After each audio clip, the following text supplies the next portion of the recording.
Hello guys, my self Chetan Prakash from creative educators. तो आज मैं आपके सामने 10th क्लास का भूगोल का फर्स्ट चैप्टर लेकर आया हूँ, संसाधन एवं विकास।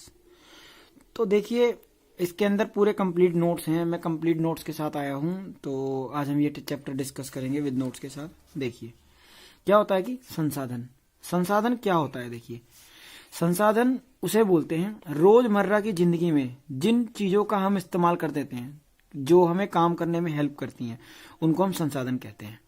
और विकास जो कि डेवलपमेंट होता है। अब देखिए, स्मरणीय तथ्य पर आधारित जो देखिए, हमारे पर्यावरण में उपलब्ध प्रत्येक वस्तु, मतलब पर्यावरण में जो भी वस्तु है प्रत्येक, जो हमारी आवश्यकताओं को पूरा करने में प्रयुक्त की जा सकती है और जिसको बनाने के लिए प्रौद्योगिकी उपलब्ध है, जो आर्थिक रूप से संभाव्य एवं सांस्कृतिक रूप से मान्य संसाधन कहलाते हैं। ठीक है सर, तो ऐसे कहलाते हैं वो। अब देखिए, संसाधनों के प्रकार क्या होते हैं उत्पत्ति के आधार पर, कौन कौन से। देखिए, तो ये है, एक होता है जैव संसाधन और एक होता है अजैव संसाधन।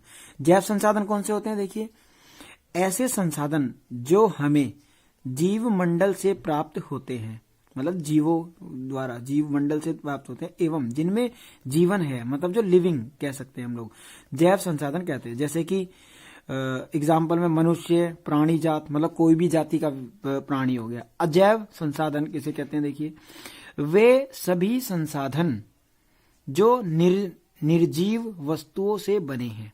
किससे? निर्जीव वस्तुओं से बने हैं, अजैव संसाधन कहलाते हैं। जैसे कि देखिए, चट्टानों की धातुएं, ये तो निर्जीव है ना, इनके अंदर। अब देखिए, समाप्यता के आधार पर, जो मतलब कि समाप्त हो सकते हैं। एक को दो तरह के हैं ये एक होता है नवीकरणीय संसाधन और एक होता है हमारा अनवीकरणीय संसाधन। तो देखिए क्या होता है, वे संसाधन जिन्हें विभिन्न भौतिक, रासायनिक एवं यांत्रिक प्रक्रियाओं द्वारा पुनः उपयोगी बनाया जा सकता है, मतलब जिनको हम उपयोग में ला सकते हैं, बना सकते हैं, नवीकरणीय संसाधन कहलाते हैं। जैसे कि वायु, जल आदि। अब अनवीकरणीय संसाधन देखिए कौन से होते हैं, वे संसाधन जिन्हें एक बार उपयोग में लाने के बाद पुनः उपयोग में नहीं लाया जा सकता। जैसे कि देखिए, इसका निर्माण विकास एवं लंबे भूवैज्ञानिक अंतराल में हुआ है। जैसे कि अनवीकरणीय संसाधन कहलाते हैं, जैसे कि खनिज।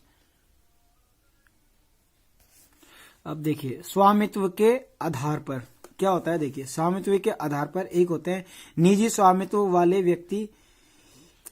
व्यक्तिगत संसाधन कहलाते हैं। कौन से कहलाते हैं? गत संसाधन, जिनकी निजी व्यक्ति संपत्ति होती है। वे संसाधन जिनका उपयोग समुदाय के सभी लोग करते हैं, सामुदायिक संसाधन कहलाते हैं, जो समूह में, मतलब ग्रुप्स में जो होते हैं। अब देखिए नेक्स्ट है, किसी भी प्रकार के संसाधन जो राष्ट्र की भौगोलिक सीमा के भीतर मौजूद हो, वह राष्ट्रीय संसाधन कहलाते हैं, मतलब राष्ट्र के अंदर जो हमारे आते हैं। ठीक है। अब देखिए, तट रेखा से 200 मीटर मील दूर से परे खुले महासागरीय संसाधनों पर किसी देश का अधिकार नहीं है। यह अंतर्राष्ट्रीय संगठनों की निगरानी में है। इन्हें अंतर्राष्ट्रीय संसाधन कहते हैं, जिसमें सभी और देश भी हैं, मतलब अंतर्राष्ट्रीय, किसी देश की प्रॉपर्टी नहीं होती वो। ठीक है। देखिए, अब विकास के स्तर के आधार पर देखिए, इसमें वे संसाधन जो किसी प्रदेश में विद्यमान, मतलब मशहूर है, परंतु उनका उपयोग नहीं किया गया है, क्या है? संभावी संसाधन कहलाते हैं। अब देखिए नेक्स्ट, वे संसाधन जिनके उपयोग की गुणवत्ता और मात्रा निर्धारित की जा सकती है, मतलब फिक्स क्वांटिटी, विकसित संसाधन कहलाते हैं वो। अब देखिए, पर्यावरण में उपलब्ध वे संसाधन जो अभी प्रौद्योगिकी के अभाव में मानव की पहुंच से बाहर है, मतलब अभी मानव के यूज में नहीं आए वो सब। ठीक है ना। भंडारित संसाधन कहलाते हैं। कैसे संसाधन कहलाते हैं? भंडारित संसाधन। अब देखिए, वे संसाधन जिन्हें अभी तकनीकी ज्ञान के उपयोग से प्रयोग में लाया जा सकता है, परंतु इनका उपयोग अभी आरंभ नहीं हुआ है, संचित संसाधन कहलाते हैं। तो अब इनके हम कुछ मेन पॉइंट पढ़ते हैं। देखिए संसाधनों को, देखिए सेकंड पॉइंट है इसका, संसाधनों का ऐसा विवेकपूर्ण प्रयोग ताकि न केवल वर्तमान पीढ़ी की अपितु भावी पीढ़ियों भी आवश्यकताओं की भी पूरी होती रहे। मतलब ऐसा, मतलब इसका मतलब ये है कि हम लोगों को धैर्य से इसका देख कर इस्तेमाल करना चाहिए संसाधनों का, ठीक है ना। तो ऐसे जो संसाधन होते हैं जो हमारे फ्यूचर में हम देख कर यूज करें और खत्म हो सकते हैं, उसको हम सतपोषणीय विकास कहलाता है, सतपोषणीय विकास कहलाता है। देखिए ऐसे उपाय अथवा तकनीकी जिनके द्वारा संसाधनों का उचित उपयोग सुनिश्चित किया जा सके, संसाधन नियोजन कहलाता है। मतलब जैसे देखकर बिल्कुल कि ये खत्म हो सकते हैं उस तरह से, तो इनको हम क्या बोलेंगे, फिक्स क्वांटिटी के अंदर, तो उनको हम कहेंगे वियोजन संसाधन, वियोजन संसाधन कहेंगे। अब इसका फोर्थ पॉइंट है, देखिए फोर्थ पॉइंट में है कि 1992 में ब्राजील के शहर रियो डी जेनेरो में संयुक्त राष्ट्र पर्यावरण और विकास सम्मेलन के तत्वाधान में राष्ट्रीयों ने एजेंडा 21 पारित किया, जिसका उद्देश्य समान हितों, पारस्परिक आवश्यकताओं एवं सम्मिलित जिम्मेदारियों के अनुसार विश्व सहयोग के द्वारा पर्यावरणीय क्षति, गरीबी और रोगों से निपटाना था। मतलब कि इन सब चीजों से निपटाना, इनका 21 का मतलब ये था, एजेंडा 21 का मतलब। अब देखिए महात्मा गांधी ने कहा था कि हमारे पास व्यक्ति की आवश्यकता पूर्ति के लिए बहुत कुछ है, लेकिन किसी के लालच की संतुष्टि के लिए नहीं। अर्थात हमारे पास पेट भरने के लिए बहुत कुछ है, लेकिन पेटी भरने के लिए नहीं। मतलब कि दौलत वगैरह जो इकट्ठा कर लेते हैं ये। देखिए अब देखिए ये भारत की भू आकृति है, जैसे कि देखिए इसके अंदर लिखा है इंडिया वेस्टलैंड इन 2000, तो इसके अंदर देखिए क्या दिखा रखा है, विंड एरोड दिखा रखा है, एरिया 10% है ये वाला एरिया। अब इसके सलाइन एंड द एल्कलाइन जो है 6% है, जो कि, और ये देखिए फॉरेस्ट का डिग्रेडेड एरिया है 28%, और वाटर का देखिए arrowed is area 58, water arrowed area कितना 56% है। अब देखिए इसके अंदर देखिए भूभाग, एक तो वन है, उसके बाद कृषि के लिए उपलब्ध भूमि, प्रति भूमि के अतिरिक्त अन्य कृषि योग्य भूमि। अब उसके बाद देखिए शुद्ध बोया गया क्षेत्र, ये सब चीजें इसके अंदर आती हैं। आइए आगे बढ़ते हैं हम लोग। तो देखिए अब देखिए भू निम्नीकरणीय के कारण, अब इसके अंदर क्या क्या आता है, देखिए एक आता है खनन, एक अतिचारण, अति सिंचाई, उसके बाद है औद्योगिक प्रदूषण, वनोन्मूलन, और उसके बाद है देखिए भूमि संरक्षण के लिए उपाय, मतलब उसको सुरक्षित रख सके हम लोग भूमि को, इसके उपाय इसलिए बोलते हैं। देखिए एक होता है वनोरोपण, मतलब कि जंगल में पेड़ वगैरह लगाना, ठीक है ना। उसके बाद है पशुचारण नियंत्रण, रक्षक मेखला, उसके बाद है खनन नियंत्रण, उसके बाद औद्योगिक जल का परिष्करण। अब इसको भी एक रे डायग्राम के द्वारा बताया गया। देखिए मृदा के प्रकार कितने तरह की, एक होती है लाल एवं पीली मृदा, एक होती है वन मृदा जो जंगलों में इस्तेमाल होती है, जलोढ़ मृदा, काली मृदा, और एक होती है लेटराइट मृदा, और एक होता है मरुस्थलीय मृदा, तो आपको पता ही है कैसे बोलते हैं, रेगिस्तान की जो मृदा। अब देखो जलोढ़ मृदा के बारे में हम पढ़ेंगे। जलोढ़ मृदा कैसे, देखो भारत के लगभग 45% क्षेत्रफल पर पाई जाती है, ठीक है। इस मिट्टी में पोटाश की बहुलता होती है, मतलब ज्यादा होता है। सिंधु, गंगा तथा ब्रह्मपुत्र नदी तंत्रों द्वारा विकसित है ये। और इसका देखिए फोर्थ पॉइंट है इसका, रेत, सिल्ट तथा मृत्तिका के भिन्न है, ठीक है। उसके बाद देखिए आयु के आधार पर पुरानी जलोढ़ बांगर, जलोढ़ पुरानी बांगर को बांगर बोलते हैं, पुरानी जलोढ़ को, एवं नई जलोढ़ उसे खादर कहते हैं। ठीक है, पुरानी को क्या बोलते हैं? बांगर, और नई जलोढ़ को बोलते हैं खादर। ठीक है, और उसके बाद देखिए बहुत उपजाऊ तथा गन्ना, चावल, गेहूं आदि फसलों के लिए उपयोगी है ये। और उसके बाद देखिए काली मृदा।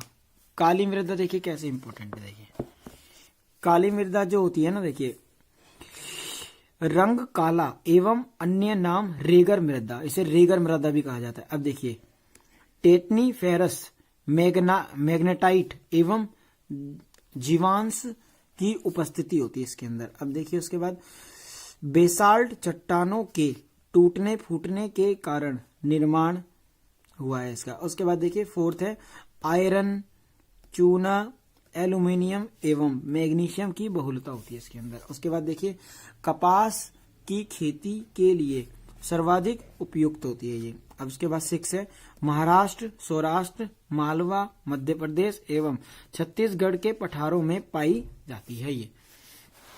और उसके बाद देखिए लाल एवं पीली मृदा।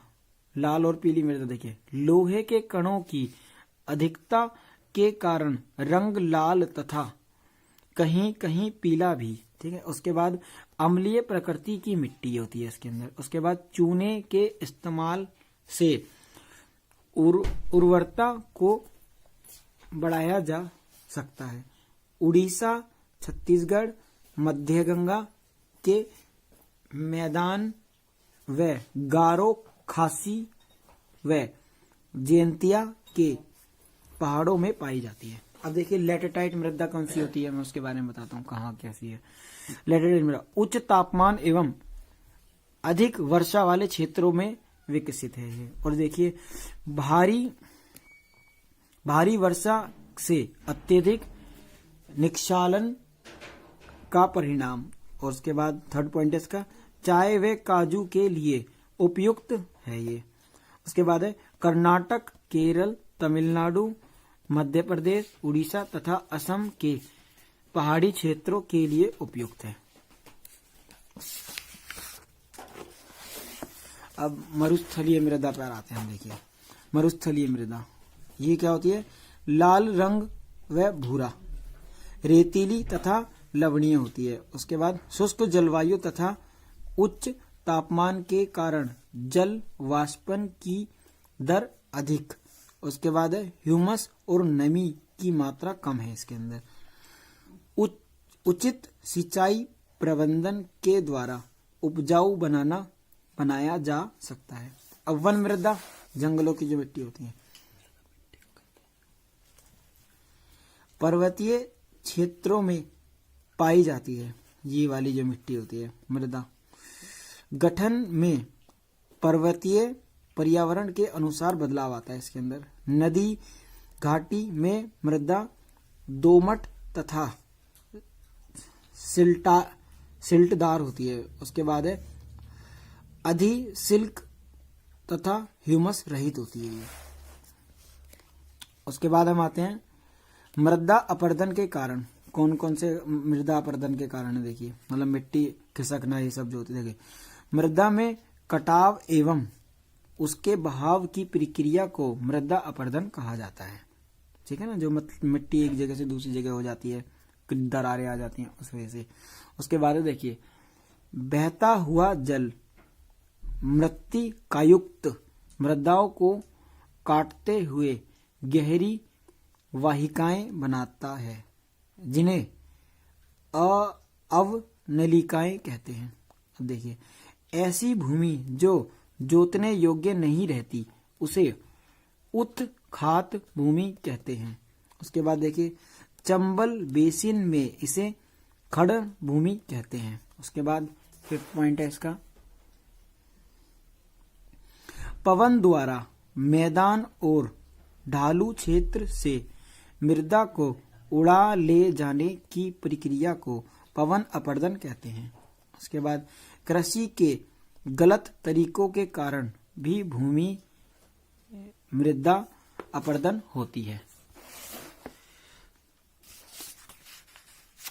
अब देखिए इसके अंदर कुछ रोचक तथ्य हैं इसके, जो मैं आपको डिस्कस करने वाला हूं आपसे। देखिए, भारत में सामाजिक एवं राजनीतिक आंदोलनों के साथ विभिन्न पर्यावरणीय आंदोलन भी चलाए गए। जैसे कि देखिए, खेदड़ी आंदोलन, ये कब 1700 में चलाया गया था, सन 1700 में राजस्थान में चलाया गया था ये। और देखिए, चिपको आंदोलन कब हुआ था, 1973 में टिहरी गढ़वाल में चलाया गया था। उसके बाद है साइलेंट वैली आंदोलन, जो कि 1978 में केरल में चलाया गया था। उसके बाद है अपिपको आंदोलन 1983 में कर्नाटक में चलाया गया था। उसके बाद नर्मदा बचाओ आंदोलन 1985 में गुजरात में चलाया गया था। ये थे कुछ इम्पोर्टेंट टॉपिक्स और नोट्स थे जो मैंने आपके साथ डिस्कस किए। उम्मीद है आपको ये चैप्टर समझ में आया होगा। आई होप आप मेरे चैनल को जल्दी से जल्दी, ज़्यादा से ज़्यादा सब्सक्राइब करें, लाइक करें और शेयर करें। Thank you watching for this video.